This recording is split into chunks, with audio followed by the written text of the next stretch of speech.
आज हम देखेंगे कि सिर्फ दो फाउंडेशन शेड्स लाइट और डार्क शेड के फाउंडेशन से मल्टीपल शेड्स कैसे बनाने हैं और कुछ टिप्स एंड ट्रिक्स, और मैं आखिर में एक प्रो टिप भी दूंगी, तो वीडियो को एंड तक ज़रूर देखना। तो मेरे पास ये मेबलिन के दो फाउंडेशन शेड्स हैं। एक है मेबलिन सुपर स्टे जो कि एक लाइट शेड है और इसका शेड है क्लासिक आइवरी 120, और इसका अंडरटोन वार्म अंडरटोन है। इसकी कंसिस्टेंसी थिक है और ये transfer proof, water proof, sweat proof है। और दूसरा फाउंडेशन है मेबलिन का फिटमी फाउंडेशन डार्क शेड में, और इसका शेड है 330 toffee. Maybelline super stay foundation में मुझे इतना डार्क शेड नहीं मिला क्योंकि उसमें शेड रेंज लिमिटेड है, इसीलिए मैंने मेबलिन फिटमी फाउंडेशन में से डार्क शेड लिया है। इस फाउंडेशन का अंडरटोन भी वार्म है, इसकी कंसिस्टेंसी थोड़ी थिन है। और हाँ, सुपर स्टे फाउंडेशन जो है वो फुल कवरेज है और फिटमी फाउंडेशन नेचुरल फिनिश देता है। और ये फाउंडेशन लाइट वेट और एसपीएफ के साथ आता है, तो अलग से एसपीएफ लगाने की ज़रूरत नहीं है। तो स्टार्ट करते हैं फाउंडेशन मिक्सिंग। ये दोनों वार्म अंडरटोन के फाउंडेशंस हैं, तो मैं यहाँ पर ले रही हूँ दोनों शेड्स इक्वल क्वांटिटी में, और जब हमें इसे मिक्स करेंगे तो हमें मिल जाएगा एक मीडियम शेड। और ज़्यादातर मेकअप आर्टिस्ट कहते हैं कि 3 शेड के फाउंडेशन मेकअप वैनिटी में होने चाहिए, एक लाइट, मीडियम और डार्क, जिससे अगर आपके पास मीडियम स्किन टोन का क्लाइंट आता है तो आपको फाउंडेशन मिक्स एंड मैच करने की ज़रूरत नहीं पड़ेगी, आप डायरेक्टली एक मीडियम शेड अप्लाई कर सकते हैं। लेकिन आप सिर्फ दो फाउंडेशन शेड, एक लाइट और एक डार्क रखेंगे तो भी चलेगा। और अब मैंने यहाँ पे एक लाइट शेड और एक डार्क शेड लिया है, तो इससे हम फाउंडेशन मिक्सिंग कैसे करेंगे चलिए वो देखते हैं। तो एक लाइट शेड लेना है और एक डार्क शेड लेना है, लेकिन आपको ध्यान रखना है कि दोनों क्वांटिटी एक तो सेम लेनी है या फिर थोड़ी डार्क शेड की क्वांटिटी ज़्यादा लेनी है और लाइट शेड की क्वांटिटी कम लेनी है, या फिर लाइट शेड की क्वांटिटी कम लेनी है और डार्क शेड की क्वांटिटी ज़्यादा लेनी है। इसी तरह से आपको आपके क्लाइंट के स्किन टोन के हिसाब से आपको देखना है कि आपको कैसा फाउंडेशन शेड बनाना है। आप जब भी फाउंडेशन मिक्सिंग करोगे तो आपको ध्यान रखना है फाउंडेशन की क्वांटिटी पर कि आपको कितना फाउंडेशन यूज़ करना है। तो इसी तरह से हम एक लाइट और एक डार्क शेड से इतने सारे फाउंडेशन शेड्स बना सकते हैं। और जब मैं ये पेपर पर फाउंडेशन शेड स्वॉच कर रही हूँ तो ये सिमिलर ही दिख रहे हैं, लेकिन ये सिमिलर नहीं है, लाइटिंग की वजह से ये थोड़े अलग दिख रहे हैं। आप फाउंडेशन मिक्सिंग पैलेट पर देख सकते हैं, वहाँ पे भी आपको डिफरेंस नज़र आ गया होगा। और इसी तरह से आप इतने सारे फाउंडेशन शेड बना सकते हैं सिर्फ दो फाउंडेशन शेड से। और मैंने यहाँ पे ये ओरिजिनल फाउंडेशन शेड भी स्वॉच किए हैं, आप डिफरेंस भी देख सकते हैं। और आपको फाउंडेशन मिक्सिंग की प्रैक्टिस भी करनी है, जिससे आप अपना और क्लाइंट का एक परफेक्ट फाउंडेशन शेड बना सको। नेक्स्ट पॉइंट है थिन कंसिस्टेंसी वाले फाउंडेशन को थिक और फुल कवरेज कैसे बनाएंगे। और ये हैक स्पेशली ऑयली स्किन वालों के लिए है।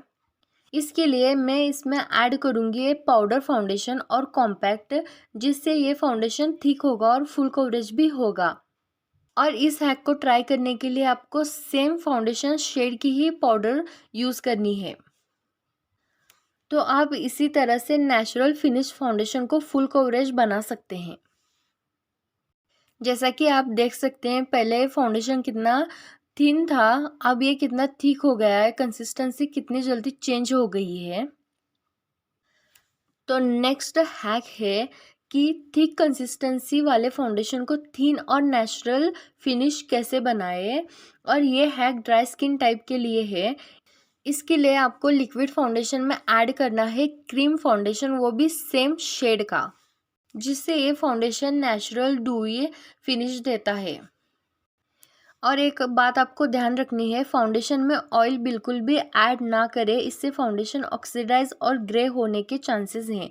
और अगर आपके पास एक मैट फिनिश और एक डूई फिनिश फाउंडेशन है तो आप उसे भी मिक्स कर सकते हैं। तो आप यहाँ पे देख सकते हैं कि इस फाउंडेशन की कंसिस्टेंसी कितनी क्रीमी और डूई हो गई है। नेक्स्ट हैक है कि डार्क फाउंडेशन को और ज़्यादा डार्क कैसे करना है और लाइट फाउंडेशन को और ज़्यादा लाइट कैसे करना है। इसके लिए आपको अगर डार्क फाउंडेशन को और ज़्यादा डार्क करना है तो इसमें ऐड करना होगा आपको ऑरेंज करेक्टर या फिर रेड पिगमेंट। मेरे पास यहाँ पर रेड पिगमेंट नहीं है या फिर ऑरेंज पिगमेंट नहीं है, इसलिए मैं क्रीम ऑरेंज करेक्टर यूज़ कर रही हूँ। लेकिन आपको अगर फाउंडेशन को और ज़्यादा डार्क करना है तो लिक्विड के लिए लिक्विड पिगमेंट ही यूज़ करना है।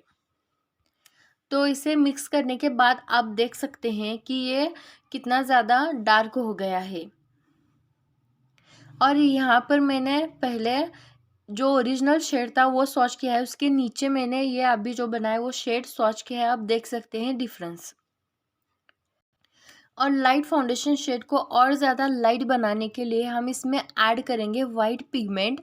और मेरे पास वाइट पिगमेंट नहीं है, इसलिए मैं लिपस्टिक में से जो वाइट कलर है वो ऐड करके दिखा रही हूँ। आपको अगर क्लाइंट पर भी ये टेक्निक यूज़ करनी है तो आपको पिगमेंट ही ऐड करना है। मैं सिर्फ आपको दिखाने के लिए आज ये लिपस्टिक यूज़ कर रही हूँ, आपको पिगमेंट ही यूज़ करना है। तो आप जैसा कि देख सकते हैं कि ये शेड और थोड़ा वाइट हो गया है। ये है बिफोर और ये है आफ्टर शेड। अब हम देखेंगे कि फाउंडेशन का अंडरटोन कैसे चेंज करना है। तो मैं फिर से आपको एक बार बता रही हूँ कि मैं सिर्फ आपको दिखाने के लिए लिप पैलेट यूज़ कर रही हूँ, क्योंकि मेरे पास पिगमेंट्स नहीं है। अगर आपके पास पिगमेंट्स है या फिर लिक्विड करेक्टर्स हैं तो आप वो डायरेक्टली यूज़ कर सकते हैं। जैसा कि आप स्क्रीन पर आगे देखेंगे कि कौन से आप पिगमेंट्स यूज़ कर सकते हैं। मैं आपको अफोर्डेबल भी ऑप्शन बताऊँगी और हाई एंड भी ऑप्शन बताऊँगी। तो शुरू करते हैं कि कूल अंडरटोन के फाउंडेशन को हमें वार्म अंडरटोन कैसे बनाना है। तो मेरे पास कूल अंडरटोन का लिक्विड फाउंडेशन नहीं है, इसलिए मैं पैलेट में से कूल अंडरटोन का फाउंडेशन यूज़ करूँगी। तो हमें इसमें ऐड करना है येलो कलर का पिगमेंट। अगर हम इसमें येलो कलर ऐड करेंगे अच्छे से मिक्स करने के बाद, आप देख सकते हैं कि एक पिंक टोन का फाउंडेशन था जो कि अब एक वार्म अंडरटोन का हो गया है। आप फ़र्क देख सकते हैं बिफोर एंड आफ्टर में। तो नेक्स्ट पॉइंट है कि वार्म अंडरटोन के फाउंडेशन को कूल अंडरटोन कैसे बनाना है। तो ये मेरा फाउंडेशन वार्म अंडरटोन है, तो इसमें ऐड करेंगे ब्लू कलर या फिर आप ब्लू कलर का पिगमेंट भी ऐड कर सकते हैं, जैसा कि मैंने स्क्रीन पर दिखाया है। एलेगल के पिगमेंट भी आते हैं, आप वो ऐड कर सकते हैं या फिर लिक्विड करेक्टर भी ऐड कर सकते हैं, जैसे कि एल्फ के करेक्टर मैंने दिखाए हैं स्क्रीन पर। या फिर आपको अफोर्डेबल में जाना है तो आप स्विस ब्यूटी के मार्स के लिक्विड करेक्टर्स यूज़ कर सकते हैं।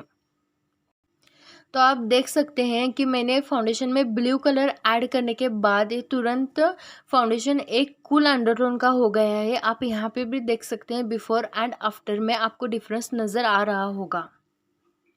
और नेक्स्ट पॉइंट है, अगर आपको एक वार्म अंडरटोन के फाउंडेशन को न्यूट्रल अंडरटोन बनाना है तो उससे क्या करना होगा। तो न्यूट्रल अंडरटोन बनाने के लिए आपको उसमें ऐड करना होगा ग्रीन कलर का पिगमेंट। तो मेरे पास यहाँ ग्रीन कलर का पिगमेंट नहीं है, इसलिए मैं एक ब्लू और येलो कलर को मिक्स करूँगी तो मुझे मिल जाएगा ग्रीन कलर। तो मैं ये ग्रीन कलर को ऐड करूँगी फाउंडेशन में और इसे अच्छे से मिक्स करने के बाद आप डिफरेंस देख सकते हैं बिफोर एंड आफ्टर स्वॉचेस में कि ये एक वार्म अंडरटोन का फाउंडेशन न्यूट्रल अंडरटोन में हो गया है। और अगर आपको अपना अंडरटोन जानना है और टाइप्स ऑफ फाउंडेशन जानने हैं और फाउंडेशन लेते वक्त किन चीज़ों का ध्यान रखना है वो भी जानने हैं, तो उन वीडियोस के लिंक मैंने डिस्क्रिप्शन बॉक्स में दे रखे हैं, तो आप वो भी चेक कर सकते हैं। मैं जो आपको प्रो टिप बताने वाली थी वो ये है कि आप एक मेकअप आर्टिस्ट हैं तो आप हर एक ब्रांड के 2 फाउंडेशन या फिर 3 फाउंडेशन शेड खरीदते हैं, जैसा कि लाइट, मीडियम और डार्क या फिर लाइट और डार्क। और अगर आप हाई एंड प्रोडक्ट परचेस करना चाहते हैं तो आप हर एक ब्रांड का एक लाइट और डार्क शेड लोगे तो वो आपको महंगा पड़ेगा। नार्स, हुडा ब्यूटी जैसे आपको हाई एंड ब्रांड परचेस करने हैं, आपको हाई एंड ब्रांड के फाउंडेशन लेने हैं, तो आप क्या करेंगे, हर एक ब्रांड का एक एक लाइट शेड लेंगे और एक ही ब्रांड का आपको डार्क शेड लेना है, जिससे आपके वैनिटी में हाई एंड फाउंडेशंस हो जाएंगे। और एक लाइट शेड होगा और एक डार्क शेड होगा हाई एंड फाउंडेशन का, तो आप उसे मिक्स एंड मैच करके अपने क्लाइंट पर यूज़ कर सकते हैं। इससे आपको हर एक ब्रांड के अलग अलग 3 शेड या फिर 2 शेड लेने की ज़रूरत नहीं है। आप हर एक ब्रांड का एक एक लाइट शेड लेंगे और एक ही ब्रांड का डार्क शेड लेंगे, तो आप उससे फाउंडेशन मिक्सिंग करके आप अपने क्लाइंट पर यूज़ कर सकते हैं। तो ये थे प्रो टिप। आप ये ट्रिक ना कि हाई एंड ब्रांड पर भी यूज़ कर सकते हैं, बल्कि अफोर्डेबल ब्रांड्स पर भी यूज़ कर सकते हैं। आई होप आपको ये सारी चीज़ें अच्छे से समझ आ गई होगी। और अगर आपको कोई भी डाउट होगा तो प्लीज़ आप कमेंट सेक्शन में ज़रूर पूछें। अगर ये वीडियो आपको ज़रा सी भी यूज़फुल लगी तो प्लीज़ इस वीडियो को लाइक करें और चैनल को सब्सक्राइब करें।